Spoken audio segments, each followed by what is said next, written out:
Hello guys and welcome back to another vlog here on the Dead of Night YouTube channel. If you are new around here, we are a paranormal investigations team based in the Midlands of the UK, and with this vlog takes us to the infamous Newsham Park Hospital in Liverpool.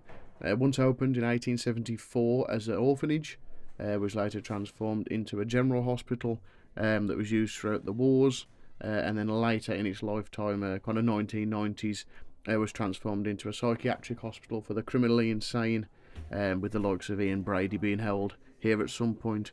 So we inserted a little bit of B-roll footage for you to get the feel of the building before we jump into the main vlog. But sit back, relax guys, and hope you enjoy the rest of the vlog.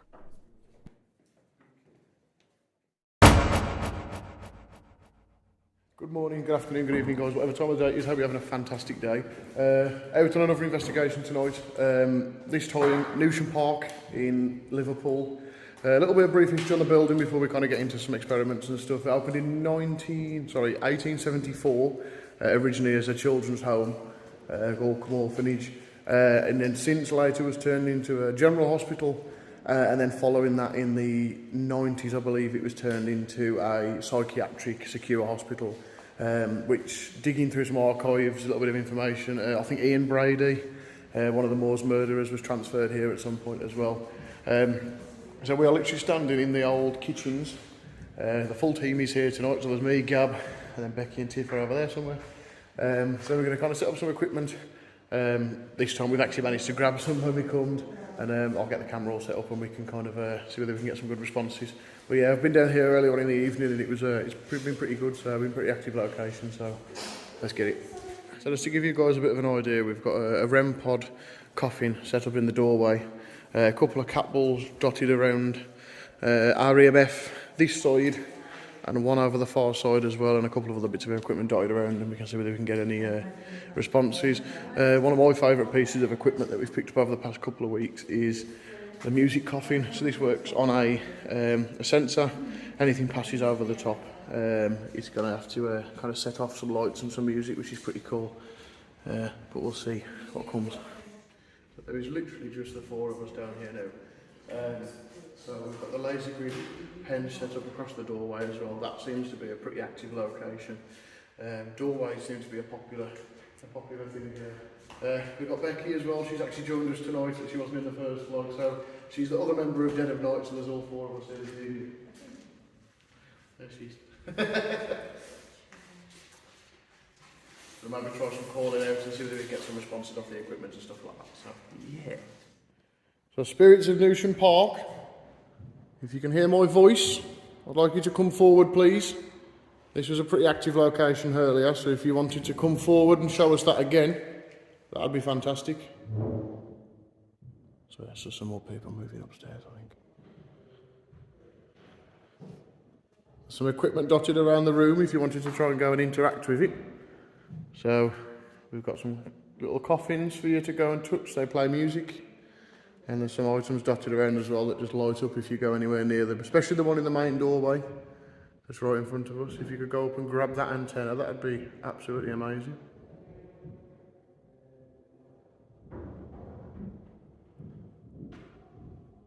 Sorry, there's a lot of noise upstairs where people are still shuffling around. Spirits, if there's anyone with us, could you activate some of the equipment around the room? None of it'll hurt you.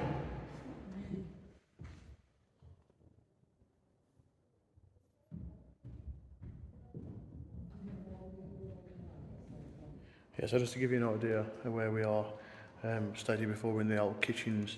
So this is actually underneath the main hall, pretty much, of the asylum itself. So we're underground kind of at the minute.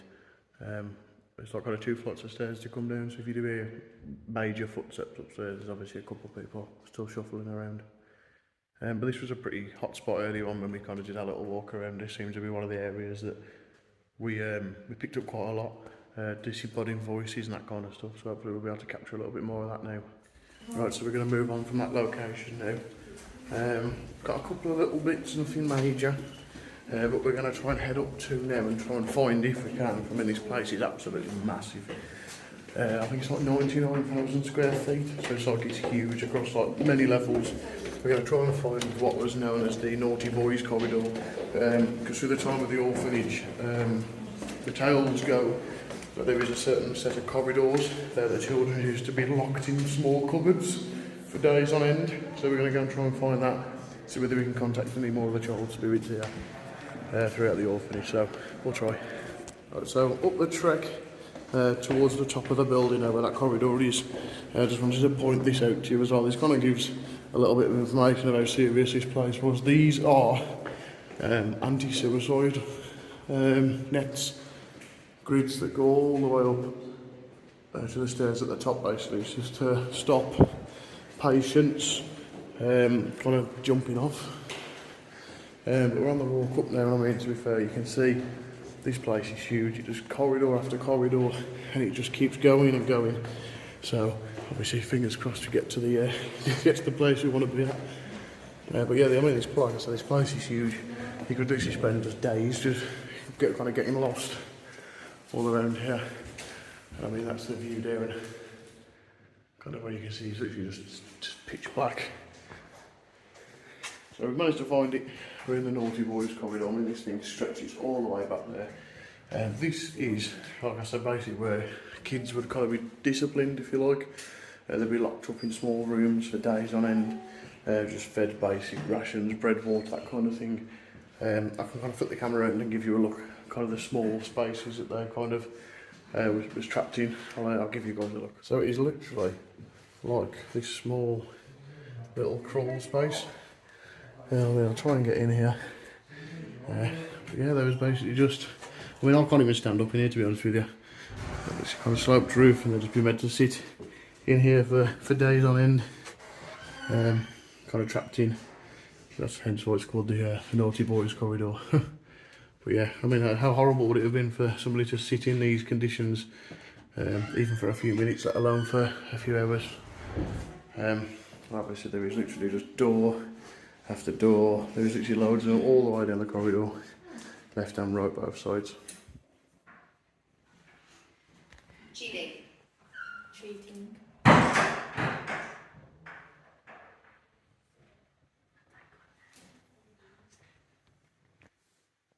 So we're using this ghost tube up at the minute that's kind of like a single word generator.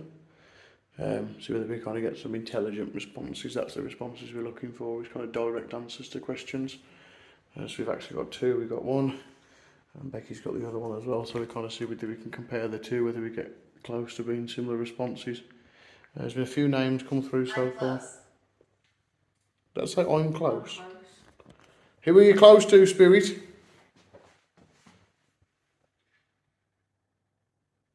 Can you make a tapping noise as to where you are? Which? On one of the doors? Can you tap one of the doors? Or if you're by me, can you light this little box up that's next to me? Make the lights come on it. Makes a noise, it'll beep.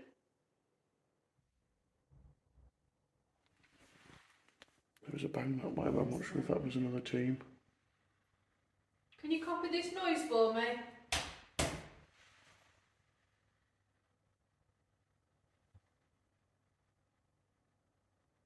And then there was literally like a bang this side. Or could you say one of our names? Who you're near, who you're close by?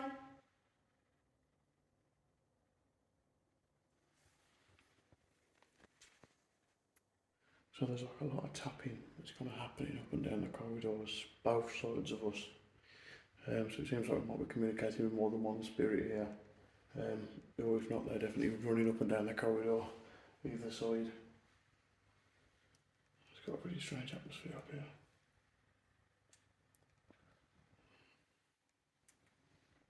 Right, so we're just leaving the corridor. Oh, big bang. There was a lot of kind of sinking of taps and things, and kind of sounds like shuffling. And Mel. I've got Mel, she's got Andrea.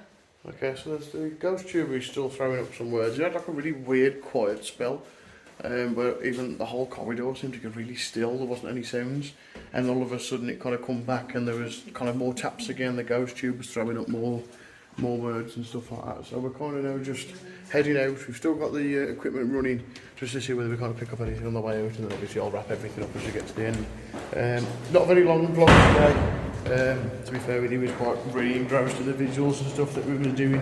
But there's quite a lot of B-roll footage for you guys to take a look at the building and everything like that. But obviously, if you're new to the channel, obviously we're a paranormal team based in the Midlands. We're travelling kind of top to bottom of the country, investigating all of the claims of the proof of the paranormal and trying to capture proof of the paranormal. And obviously we have a lot of fun while we're doing it as well, so if that's something that you like the sound of, please do me a favour and subscribe, hit that bell icon so you never miss an upload, and obviously like, comment and share with all of your friends. That would be massively appreciated. So I'll get downstairs, we'll wrap up the vlog, and obviously just a little add-on to that video that we was just recording as we was coming down. The ghost tube app brought up our name, so it's a dead of night, and also the word locket, as Gab was kind of gripping a necklace. She kind of was fiddling with a necklace. She said the word locket. That was kind of two intelligent responses that we had thrown up. But you know what? Let's be honest. Newsham Park hasn't disappointed. It's been a fantastic location. Lots of activity, disembodied voices, banging, tapping. There's been a lot, to be honest with you. It's definitely somewhere that I'd love to come back to. To be honest with you, it's not disappointed. So it's time to kind of jump back in the car now, head home. Becky's playing taxi service. So on the drive back home. So again, thank you all guys so much for watching. And obviously, if you capture anything in any of our videos that we don't see, leave it in the comments below so we can track back. Obviously, there might be things that we've missed, orbs and light sources and all that kind of stuff, because there can be a lot that kind of comes through. So if there's any of that comes through, do me a favour, drop it in the comments so we can see. But for now, we'll bid you farewell and we'll catch you in the next one. Just as a little add-on then, guys, I want to say a massive thank you again for watching. Not as long a vlog as I would have maybe liked to have recorded, but it kind of gives you a good sense of what the building was and maybe some of the activity that we was picking up throughout the night. I'm going to go back through, review some more of the footage that I've got, maybe chop and cut some pieces together and make another little side vlog or some little shorts to put on. Just so you guys know, we're also on Facebook, we're also on Instagram, and we're also on TikTok. So if you guys ever need to get a little bit more kind of spooky activity or keep up to date on what we're doing, go over to those platforms and go drop us a follow and a like over there. That'd be massively appreciated. So thanks again for the support, guys. We massively appreciate it, and we'll be able to catch you in the next one.